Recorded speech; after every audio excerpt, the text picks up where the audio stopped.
ತರಗತಿಯಲ್ಲಿ ಬೆಳಕು ಎಂಬ ಪಾಠದಿಂದ ಒಂದು ಚಟುವಟಿಕೆಯನ್ನು ಆರಿಸಿಕೊಂಡಿದ್ದೇವೆ. ಚಟುವಟಿಕೆಯ ಹೆಸರು ಕ್ಷೌರದ ಅಂಗಡಿಯಲ್ಲಿನ ಕನ್ನಡಿಗಳು.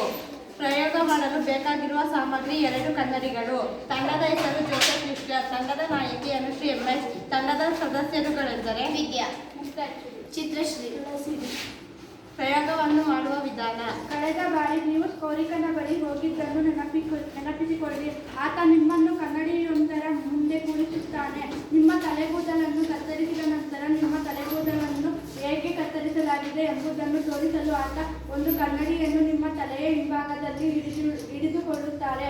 ನಿಮ್ಮ ತಲೆಯ ಹಿಂಭಾಗದ ಕೂದಲನ್ನು ನೋಡಲು ಹೇಗೆ ಸಾಧ್ಯವಾಯಿತು ಎಂದು ತಿಳಿಸಿದೆಯೇ? ಈಗ ನಾವು ಪ್ರಯೋಗವನ್ನು ಮಾಡೋಣ.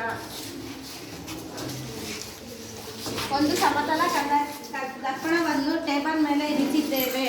ಅದರ ಮುಂದೆ ನಾನು ನೇರವಾಗಿ ಕುಳಿತಿದ್ದೇನೆ. ಮತ್ತೊಂದು ಸಮತಲ ದರ್ಪಣವನ್ನು ನನ್ನ ಸ್ನೇಹಿತೆ ವಿದ್ಯಾ ಹಿಡಿದುಕೊಂಡಿದ್ದಾಳೆ.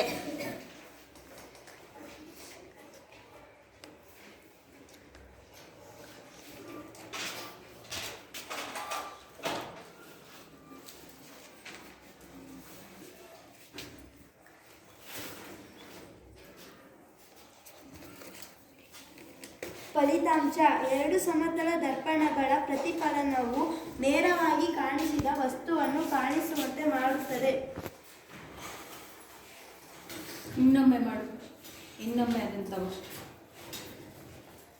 ಅದನ್ನ ಇನ್ನೊಂದ್ಸತಿ ವಿಡಿಯೋ ಮಾಡಿ ಮತ್ತೊಮ್ಮೆ ಗಮನಿಸಿ ಮಕ್ಕಳೇ.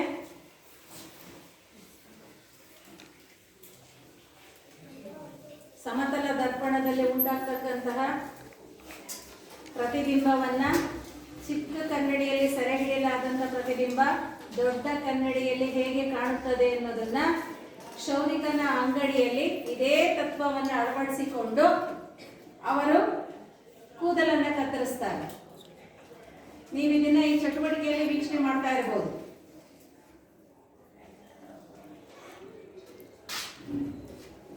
ಗಮನಿಸ್ತಾ ಇದ್ದೀರಾ?